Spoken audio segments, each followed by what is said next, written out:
Bonjour, bienvenue sur Lotus Pacham. Voilà, alors c'est on va dire une petite capsule sexe, hein, voilà, sexe avec Sexus de Henry Miller. Bienvenue chez les anti-psychanalystes, hein, c'est pour ça que j'ai mis ma poule sur la tête parce que dans un monde de folie, on peut dire que les gens qui ont une certaine on va dire liberté de conscience, bon, on peut se mettre une poule sur la tête, hein, mes amis, parce que nous, au moins, on se prend pas au sérieux, hein, concernant ce qu'on voit sur Internet. Hein, j'ai pu regarder avec attention ce que nos chers psychiatres, psychanalystes, qui mettent bien en avant, en fait, tout ce qu'ils ont fait. Hein, à part nous faire tourner en bourrique pendant une dizaine d'années. C'est ça la psychanalyse, hein, c'est surtout pour pas vous relier à votre être intérieur, mes amis. Et là maintenant, en fait, on apprend que ces gens vont nous donner des conseils de méditation. Voilà, pour développer, on va dire, une attitude plus positive. C'est quand même génial, hein. Votre ADN, votre arbre transgénérationnel, tout ce que vous avez vécu dans votre enfance, tout ce que vos grands-parents ont vécu, votre karma, votre totale identification à votre souffrance. Non, mais ça, c'est balayé d'un revers de manche parce que c'est plus tendance d'être psychanalyste. Hein. Maintenant, il faut être méditateur. Hein. Donc, on va tous méditer ensemble. Donc, c'est pour ça que j'ai mis ma poule sur la tête aujourd'hui. Parce que je me suis dit, vu que plus personne n'a de cerveau, il n'y a pas de raison que je mette pas ma poule sur la tête. Alors, on va commencer donc ce spécial sexe, hein, je tiens à signaler à tout le monde. Voilà, pourquoi me traiter comme cela ? Donc en fait, par rapport à vos relations sentimentales et sexuelles, demandez-vous pourquoi vous vous traitez comme ça. Pourquoi toujours me poursuivre et m'importuner ? Pourquoi ne pas me laisser en paix? Bon, évidemment, il s'agit de votre dualité du mental, de votre mental qui vous fait tourner en bourrique, qui vous empêche de respirer, qui vous empêche d'être vous-même en tout cas. Et donc là, vraisemblablement, ça peut aussi concerner toutes les personnes qui sont autour de vous, qui vous donnent des super conseils sur votre vie. Évidemment, les gens qui vous donnent des conseils, c'est pas les payeurs, c'est pas ceux qui en fait sont dans la merde et ceux qui restent avec beaucoup de frustration et beaucoup de stress, et d'instabilité en tout cas émotionnelle. Mais c'est des gens qui vont vous donner des conseils, c'est quand même assez rigolo. Donc voilà, c'est comme les psychanalystes et les psychologues en fait qu'on voyait sur les écrans il y a quelques années. Ils sont tous mis en fait à la méditation, ce qui est assez rigolo.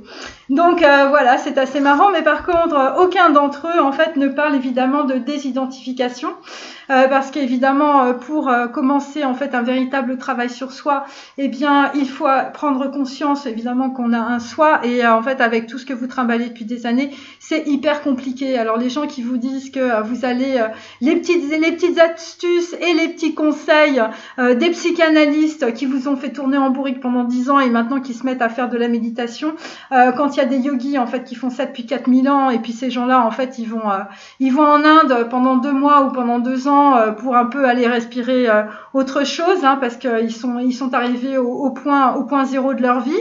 Et bien après en fait ils vous pondent des théories complètement fumeuses, et bon. Bon, je ferme la parenthèse, donc je continue.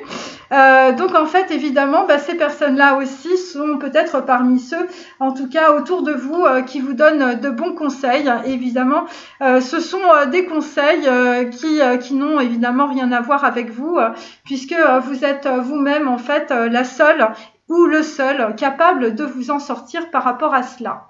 Voilà, donc c'est pour ça que moi je mets ma poule sur la tête, parce que moi je me prends pas pour un génie ou une psychanalyste ou un psychologue ou quelqu'un qui va vous dire, ou un gourou, je vais vous dire allez hop, il faut tous méditer, machin, je vais vous faire des masterclass. Non, si je fais quelque chose comme ça, ce sera beaucoup plus subtil que ça en tout cas. Alors ensuite on a le monde se moque bien qu'on lui impose un ordre, voilà, donc ça c'est exactement ce que je viens de vous dire, Parce qu'effectivement, eh bien, ces personnes-là n'ont pas compris, tous ces psychanalystes, tous ces gens qui vous donnent des conseils, eh bien, ils n'ont pas compris que, eh bien, nous sommes tous des pop-up, évidemment. Ce sera un petit grain de sable dans l'univers, et donc là, il faut comprendre ça dès le départ. Et donc, c'est comme ça, en fait, que vous allez, en fait, prendre du recul par rapport à votre souffrance, quelle qu'elle soit. Et là, je parle en connaissance de cause, voilà, des personnes qui sont alitées dans les hôpitaux, des personnes qui ont eu des accidents, peu importe de voiture, des accidents cérébraux. Vous êtes dans votre chaise, vous pouvez plus bouger et là, vous en voulez à la terre entière, c'est une horreur.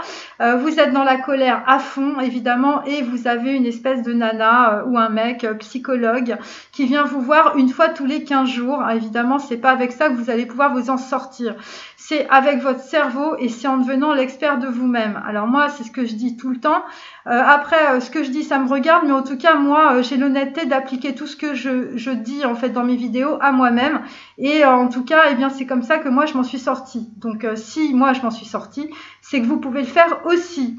Donc voilà, donc évidemment, eh bien, le monde entier s'en fout complètement, hein, qu'on impose quoi que ce soit, un ordre visiblement à quelqu'un ou à des gens, voilà, parce que le monde tourne et il faut juste s'adapter en fait à un monde qui change et il faut juste en fait, eh bien, par rapport en tout cas aux situations qui vous arrivent, vous avez un restaurant, vous avez des dettes par-dessus la tête, vous êtes en train de tout perdre et tout ça, sachez que de toute manière, quoi qu'il se passe en fait, eh bien, vous trouverez toujours une solution, quelle qu'elle soit. Hein, je veux dire, c'est comme ça, c'est la vie et il vaut mieux être, on va dire, dans une certaine forme d'acceptation plutôt qu'essayer en fait de bloquer et de ne pas comprendre évidemment ce qui se passe parce qu'en bloquant en fait vous ne voyez pas la totalité évidemment de la réalité et souvent en fait eh bien vous ne pouvez pas voir l'effondrement avant que ça n'arrive et ce qui est très important c'est d'être dans l'anticipation.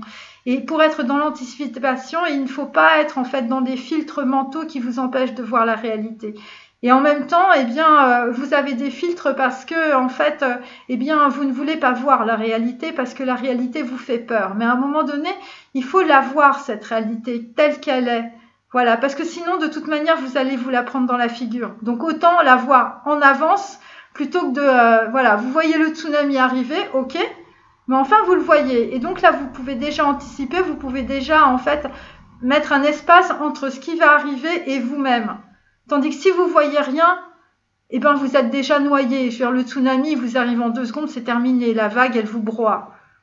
Et c'est tout l'intérêt, en fait, d'être dans la conscience et de faire tout ce travail-là. C'est qu'à un moment donné, en fait, vous allez pouvoir élaborer des stratégies qui vont vous permettre, en fait, de vous décadenasser, en fait, des situations dans lesquelles vous êtes et qui vous font très peur. Voilà, c'est ça sert à ça, la conscience. Ça sert à rien d'autre. Voilà, et de cette manière-là, petit à petit, eh bien, vous allez aussi vous libérer en fait des croyances erronées, libérer des peurs en même temps, et vous serez capable en fait d'avoir un espace entre la réalité, ce qu'on vous dit, et en même temps vous-même. Voyez ?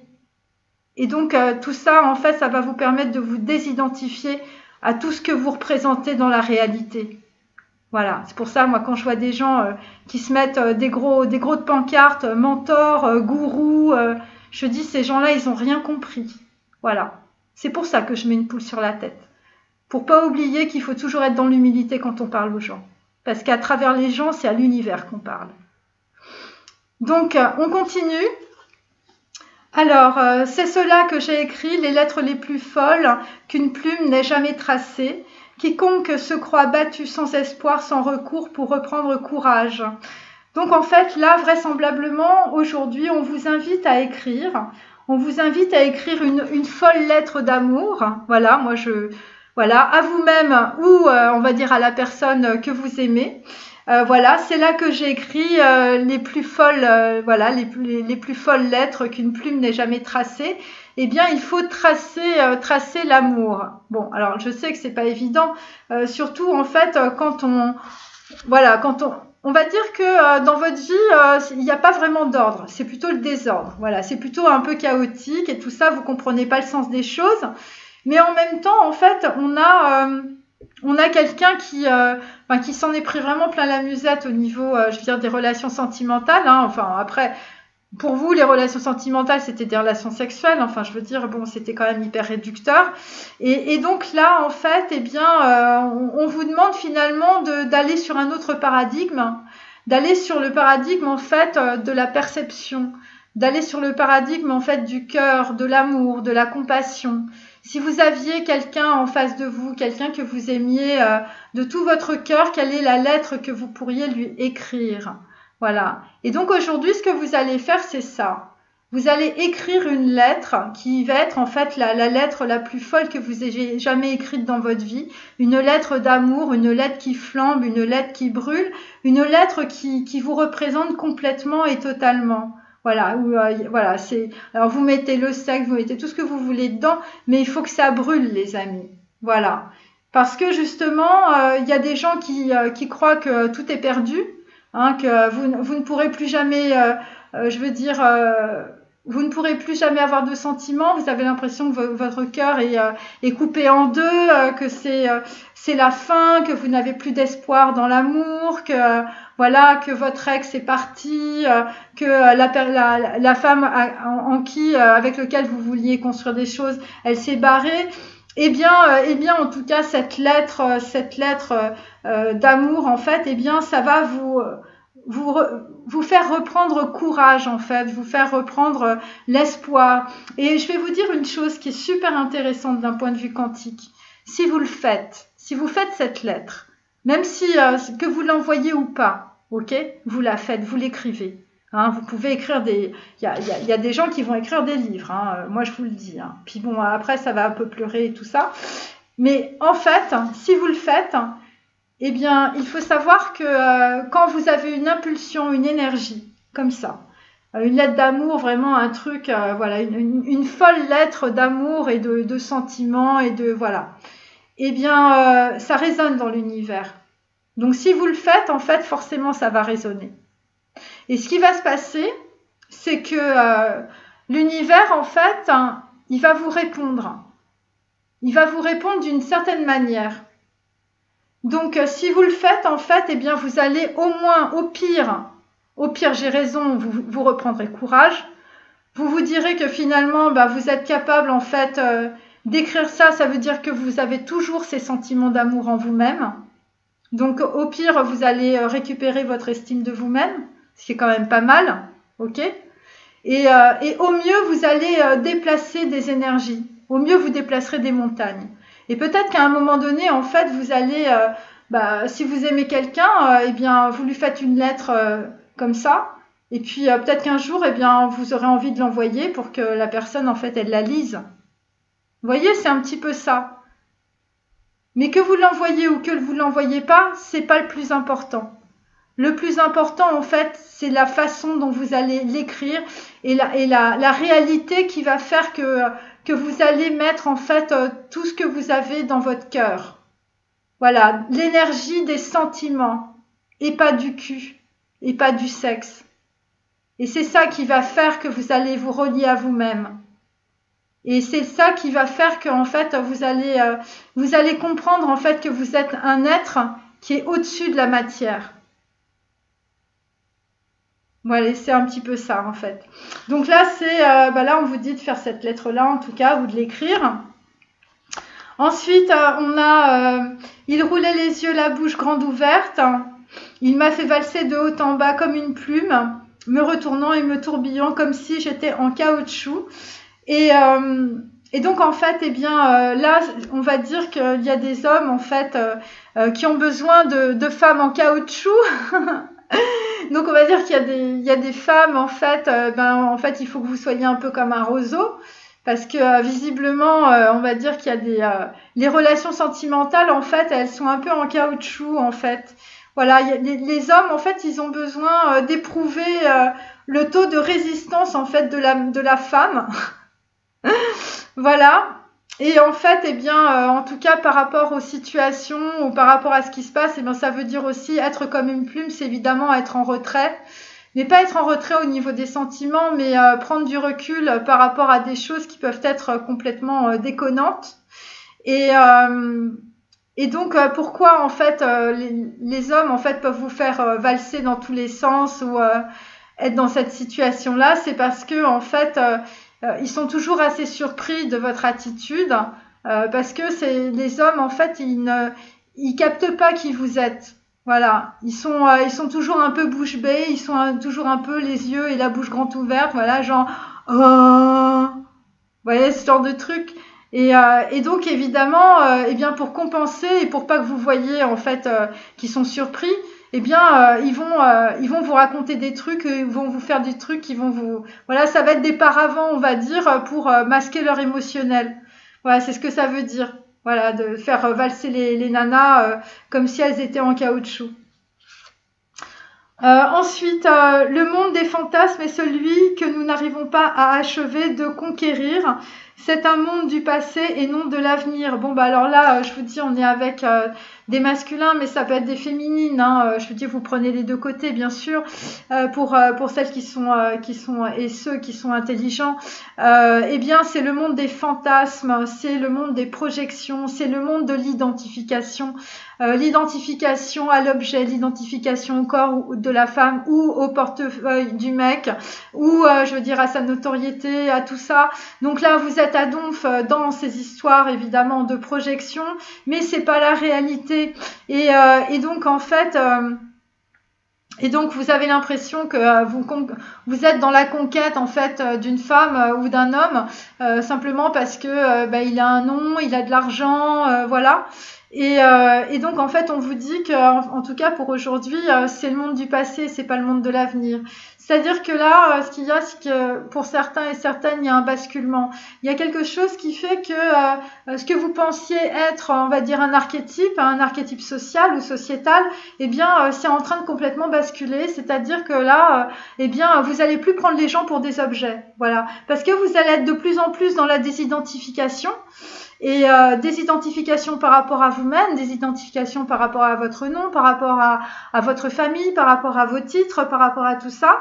Et donc en fait, eh bien, ça veut dire que vous allez laisser de côté vos fantasmes, qui sont en même temps le fantasme de par exemple, de votre père si si vous êtes un homme, ou de votre mère si vous êtes une femme, ou de tous les membres de votre famille qui ont vécu comme ça, c'est-à-dire qu'ils avaient besoin de fantasmer à donf en fait pour exister, et ils avaient besoin de fantasmer le corps de la femme, pour avoir des relations sexuelles. Enfin, je veux dire, c'est assez simple, hein, bien sûr.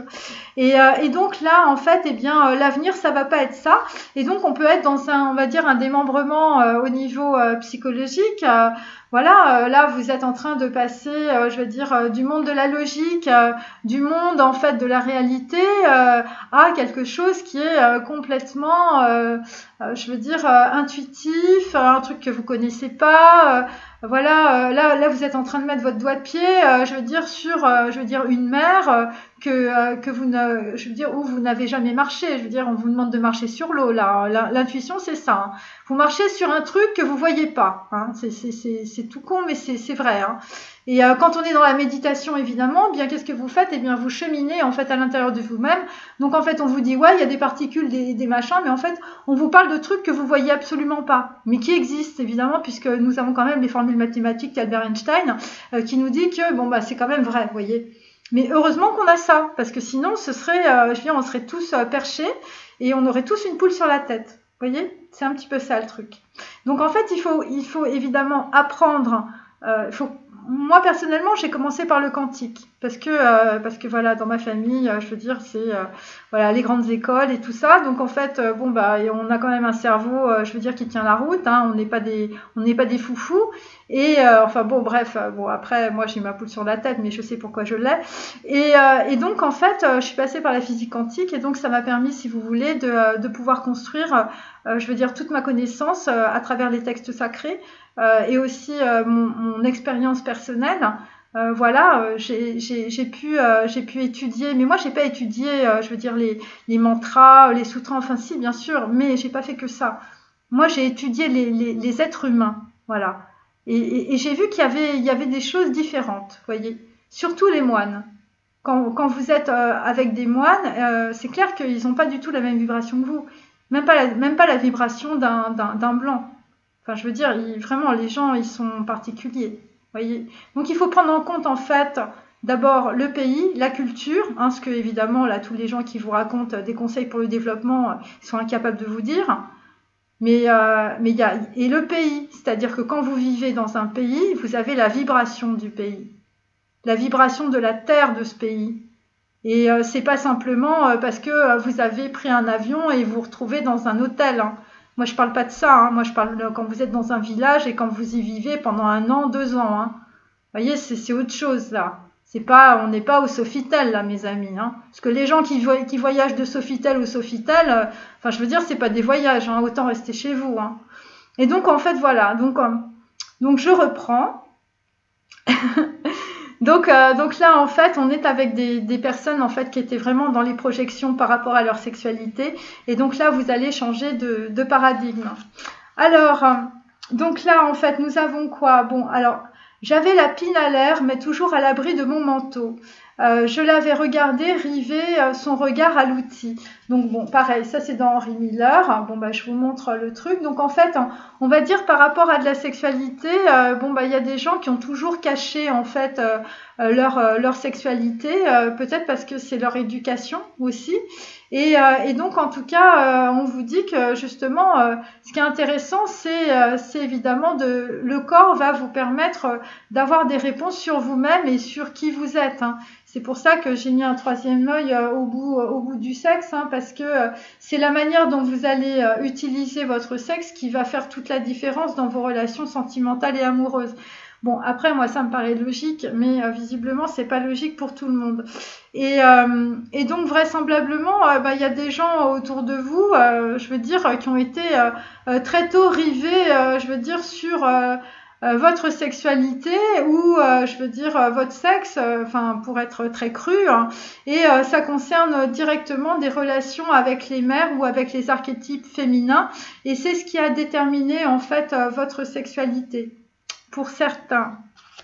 Alors ensuite, on a aller de l'avant en se cramponnant au passé, c'est traîner avec soi les boulets du forçat. Le prisonnier n'est pas celui qui a commis le crime, mais celui qui se cramponne à son crime et ne cesse de le revivre. Donc visiblement côté sexualité, eh bien on a des personnes qui ne font que revivre finalement les problèmes que vous aviez eus dans votre passé. Ça concerne évidemment les boulets du forçat, donc ça concerne évidemment ce que vous avez vécu quand vous étiez jeune au niveau de votre sexualité. Et donc en fait, eh bien vous réactivez sans arrêt, pardon, parce que j'ai les pieds dans la terre. Et donc en fait vous réactivez finalement en fait bien tout ce qui vous est arrivé dans votre passé quand vous étiez petit à travers en fait vos relations sentimentales et évidemment vos relations sentimentales eh bien sont réduites à une peau de chagrin, c'est-à-dire à des relations sexuelles. Et tant que vous ne lâchez pas en fait les boulets du forçat, voilà, donc en fait, eh bien, vous êtes prisonnier du crime qui a été commis sur vous quand vous étiez jeune, et vous vous cramponnez à ce crime, à cette horrible situation qui s'est produite, et vous ne cessez de la revivre parce que en fait, vous vous identifiez. C'est-à-dire là, on est sur en fait des notions de bourreau-victime. Donc en fait, vous êtes la victime de ce que vous avez vécu, mais en même temps, aujourd'hui, je veux dire peut-être 20 ans, 30 ans, 40 ans plus tard, eh bien, vous êtes le bourreau de vous-même, puisque en fait, vous ne cessez de rejouer en fait cette situation et ça détermine toutes vos relations sexuelles et toutes vos relations sentimentales. Donc là, nous avons chaque irruption nouvelle signifie que l'os mort était de plus en plus proche du cerveau. Donc là, visiblement, c'est par rapport à des choses que vous écoutez, visiblement. Et là, vous avez des os, vous avez, je veux dire, des choses mortes, de la matière morte systématiquement qui fait irruption par le biais de vos oreilles. Ça concerne évidemment des personnes qui écoutent des gens, qui vous disent des choses, qui vous jugent. Et donc visiblement à travers vos oreilles, il y a aussi tous les os de vos ancêtres, évidemment, qui se déversent. Et donc, évidemment, c'est insupportable. Il y a peut-être des gens qui ont des problèmes, je veux dire, d'audition à cause de cela, évidemment. Il y a des choses que vous ne voyez pas, c'est directement lié aux yeux aussi. Donc il y a peut-être des personnes qui ont des problèmes, qui ont des mauvaises vues, c'est dû directement en fait à leur oreille, hein. Voilà, aux choses que vous entendez, hein. Voilà, c'est directement lié aux oreilles. Les yeux sont directement liés aux oreilles en fait. Voilà, parce que c'est ce qui est le plus proche du cerveau visiblement et c'est ce qui rentre très très vite en fait dans votre cerveau. Et donc ça concerne aussi visiblement un téléphone qui serait un peu comme un tibia ou comme un os humain, vous voyez. Voilà, et donc là vous êtes en train d'écouter finalement vos os. Ça peut être des gens en fait qui sont malades et là vous êtes en train d'écouter votre corps et votre corps vous dit qu'il est mal, votre corps vous dit que voilà, vous avez mal partout, vous avez mal aux reins, vous avez mal aux jambes, vous avez mal aux bras, vous avez mal aux yeux, hein, et donc en fait ça vient directement en fait de nouvelles. Ça vient directement de l'audition. Voilà, moi c'est ce que je perçois en tout cas. Voilà, s'il y a des gens qui vous disent des choses et c'est pour ça que vous avez mal dans le corps. Après, il y a des personnes qui peuvent être comme moi par exemple, je vous dis des choses et c'est vrai qu'il y a des choses qui sont difficiles à entendre. Donc c'est vrai que ça peut faire mal à la tête, ça peut faire mal au cerveau et ça peut vous descendre dans le corps aussi. Parce que quand on a, on va dire, des prises de conscience par rapport à des choses que l'on vous dit, eh bien ça va directement engrammer votre corps, hein, puisque en fait on est tous reliés par des histoires d'énergie et que la bouche, le verbe en fait c'est vraiment l'énergie qui traverse le corps, hein. C'est comme quand tout le monde respire dans une même pièce, eh bien en fait il y a un mélange en fait d'énergie à travers l'air qui est la lumière, voyez.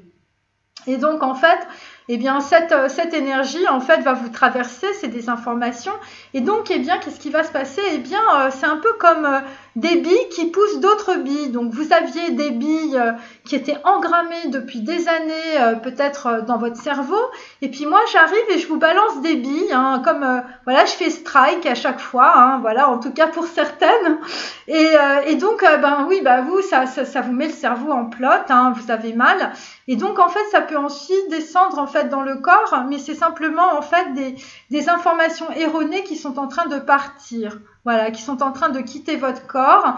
Et c'est pour ça en fait c'est votre corps qui vous envoie une réponse en fait par rapport à des informations qu'il faut en fait libérer. Voilà, c'est à ça aussi.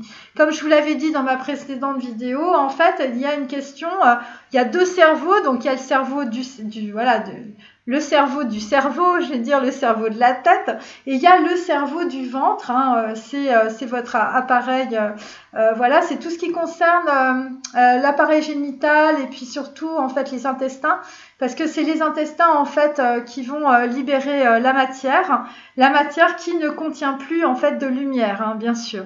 Donc voilà, donc à un moment donné, si vous voulez, il faut bien qu'il y ait une séparation, il faut bien que ça se libère des deux côtés. Donc ça se libère au niveau, je veux dire, de la respiration, hein, au niveau du nez, puisque l'air c'est de la lumière, hein, mes amis. C'est pas moi qui dis ça, bien sûr. C'est d'abord il y a des raves, comme le rave Ben Chetrit que j'adore et à qui je dis bonjour. Et puis il y a aussi Albert Einstein, évidemment, qui nous a collé, je veux dire. E égale mc2, et donc en fait lui il avait tout compris évidemment entre le photon et le proton, hein. Bon après moi je vous rabats toujours mes histoires de photons et de protons avec les oreilles, mais en tout cas évidemment c'est ça, hein. Donc voilà pour l'histoire en fait de l'oreille, du cerveau et du téléphone. Et donc là en fait on vous dit comme une vitre sale, la lumière ne peut briller au travers. Donc évidemment, la vitre, c'est votre conscience, hein. Donc là, visiblement, ça fait longtemps que vous n'avez pas fait le ménage de chez vous. Et donc là, il va falloir nettoyer évidemment tout ce qu'il y a sur votre conscience. Et il s'agit évidemment des préjugés, il s'agit de la vanité, il s'agit de l'orgueil. Voilà, bon écoutez, je vais m'arrêter là pour la deuxième partie un peu sexe, voilà, là-dessus. Allez, au revoir.